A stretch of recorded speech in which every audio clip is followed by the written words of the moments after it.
Hello, everyone. My guest today is Allen Bonde. He's VP of Marketing at Repsly and an advisor to several startups. He's also held executive roles at Placester, OpenText, and KANA, and was co-founder of Offerpop, which obviously was acquired. He's been a consultant at McKinsey and Yankee Group and started his career as a data scientist. He's an avid speaker and writer, and he blogs at Small Data Group. Allen, are you ready to take us to the top? I am ready. Hey, Nathan. All right. So tell us first, you're VP of Marketing today. Were you a founder of any companies in the past that you exited, or kind of what got you into the role of VP of Marketing? Yeah, sure. So I've had a couple of my own consultancies, which I've sold. And I was also co-founder of a company originally called Offerpop, now called Wyng, which was one of the really early social media marketing companies, kind of ahead of its time, for good and bad. And what happened with Offerpop? Offerpop's still going. Yeah, we've I'm now an advisor where I think we've done a C round at this point. So still chugging along, doing about $15 million in revenue. So nice little business, but not exactly the big exit I was hoping for. Yeah, I mean, look, I was very familiar with the space because my company, Heyo, was a much smaller player in the space. So it was fun in 2012 for me to watch the Wildfire. Buddy Media really started it, then Wildfire, then Involver, then Vitru. You guys did not exit. And there was another company, I can't remember, but there was basically two companies really in the space, I would say, that decided not to exit. You were one of them. Why didn't you sell in 2012?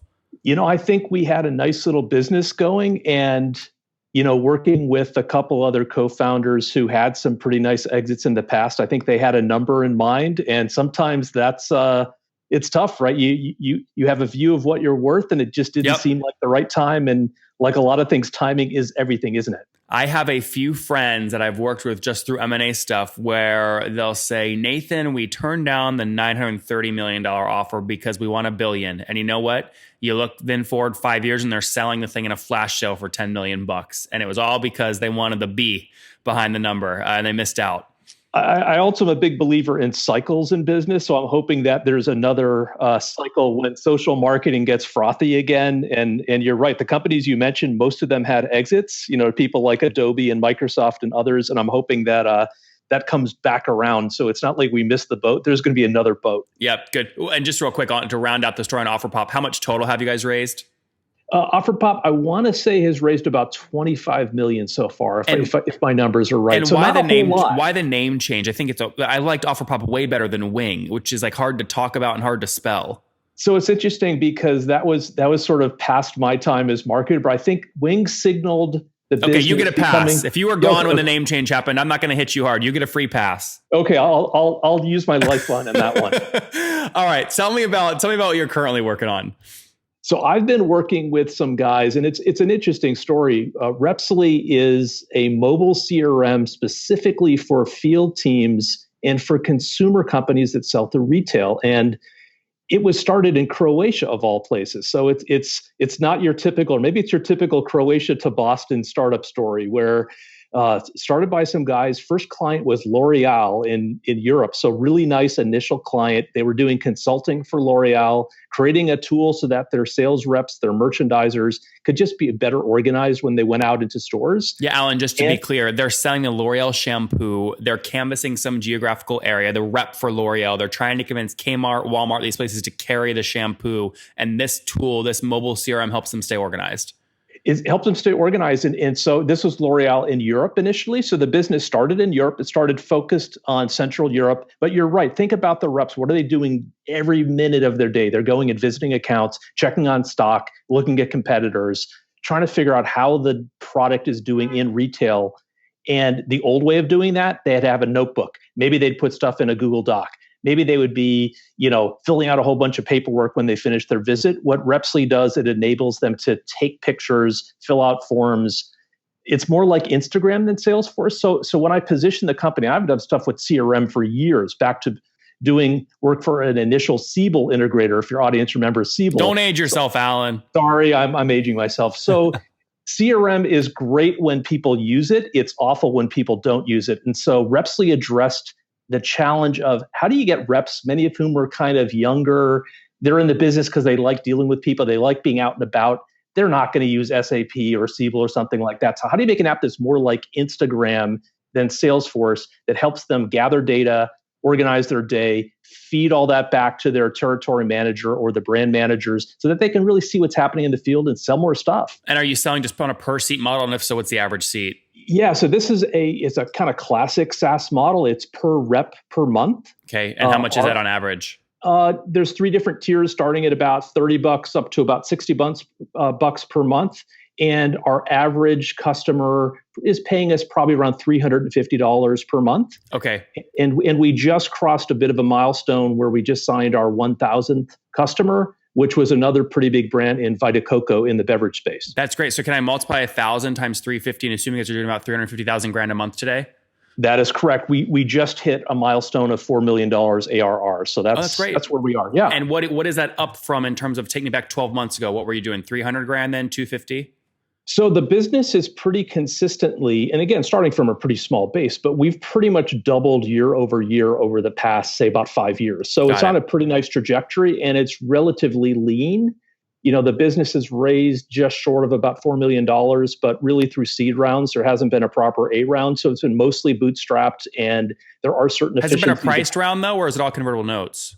The last round was in, I want to say July, and that was a $1.6 million round. So yeah. Price though, right? Yeah. Okay. That was last July? That was last July. All right. We're coming up on a year. You know what that means, right? It means we got to sell more stuff. It means you're either raising capital or you're selling. Which one is it? So we are raising and it's a nice little story, right? If you can double the business every year, if you could project forward, if we're at 4, we want to do 8. And we think that in the bigger picture of CRM, we've got a really nice niche market here, right? It's not for everybody. I do like how specific it is. It makes it easier to compete. And one challenge I'd say in thinking back to some of your other episodes, like what are the challenges of the business? When I arrived on the scene, it was relatively horizontal. We had dog walkers and pool cleaners and solar installers and big brands and small brands and consumer goods. And we had a lot of different things for a lot of different people. And for a relatively small business, we had to get more focused. So this year, and when I came on board, we're really doubling down on CPG and specifically what they call fast-moving CPG, so food and beverage, alcoholic beverages, sporting goods and apparel, things that people tend to buy pretty often, but where there's a high level of brand loyalty. Because really, the difference in merchandising in the field, we're not selling to commodity products. We're selling to the L'Oreals, the Nike Golfs, the Health Aid kombuchas, and where Alan, there's a premium product. How sticky is it? What's your churn look like today? Churn is pretty good. It's compared to other SaaS businesses I've been in, our target is to be at about 1.5% gross. And we've got pretty nice upsell because we tend to sell. Hold on, that's 1.5 gross logo churn per month? Yes. Okay. And revenue churn is about equal? Yeah, about equal. Okay, got it. That's fairly nice. And then, sorry, you were going to continue on about expansion. There's a lot of upside in accounts. If you look at sort of the total net churn, we do well because we tend to sell to growth brands, and maybe they have 10 reps and then they have 20 and then they have 30. So we tend to grow with companies. The challenge is as we go up market is it's less of a growth story. It's more of a full featured story. And I think our biggest challenge also is we don't want to compete with the sales forces of the world, but we need to integrate with some of those systems of record. So we certainly still Alan, need to real quick, sorry. So integrations. is net revenue churn negative then? Correct. Okay, how negative? I want to say, our target is probably to be around negative 1.5. Yeah. So good amount upsell. Yep, and that's annually, right? Negative 1.5 annually or monthly? Monthly. Okay, negative 1.5 net revenue churn. Good, that's healthy. So if you're churning, call it 1.5 and your net 1.5, that means your expansion's about 3%, right? Exactly. Yeah. And that goes. It's still pretty volatile. Our business, because of the nature of our customers, and some are pretty small, it tends to be still kind of waggy, if you will, in terms of up and down. But I think we do well, especially because we make it easy, and it's mostly right in SaaS. It's if you have most people on a monthly plan, it's good to sell in that way, and it lowers the apparent risk. It's like, hey, you can try it out for a few months. The bad news is obviously we make it relatively easy to get into the product and out of it. If people say they're seasonal, they hire a bunch of seasonal workers, and then when out of season, they can shut down those seats. Yeah. Yep. What's your CAC right now? What are you paying to acquire these guys?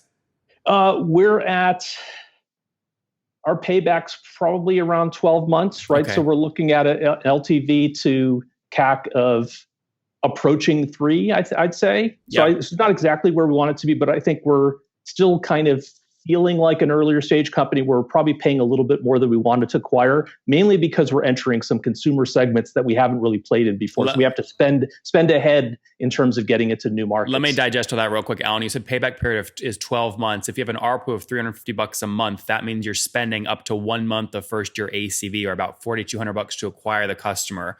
You then, is that right?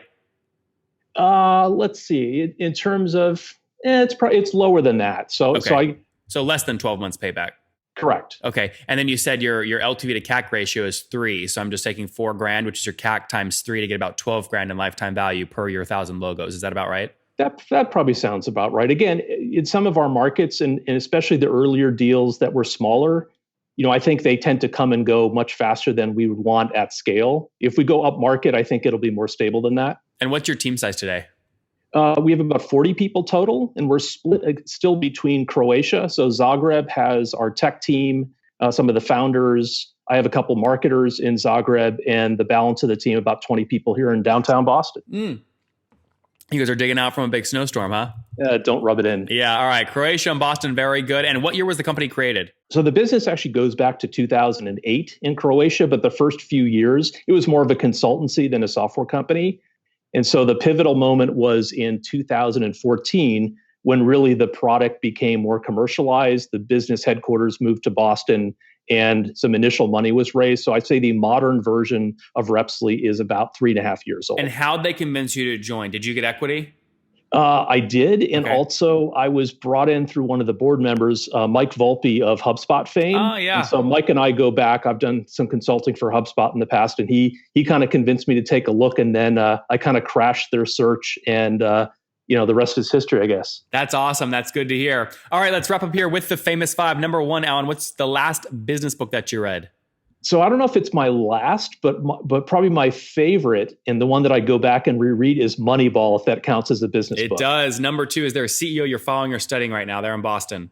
In Boston, I'll go back to HubSpot. I think Brian Halligan, has done a pretty amazing thing. Again, like doing something that Repsly would like to do is carve out sort of a niche within marketing automation and CRM. In their case, obviously for SMBs, in our case for people with field teams. Yep. Number 3, what's your favorite online tool for building your business? Personally, I like WordPress. I've used WordPress forever, and when I want to fool myself to think I can code, I mess around and build websites that I don't need in WordPress. Number 4, how many hours of sleep do you get every night?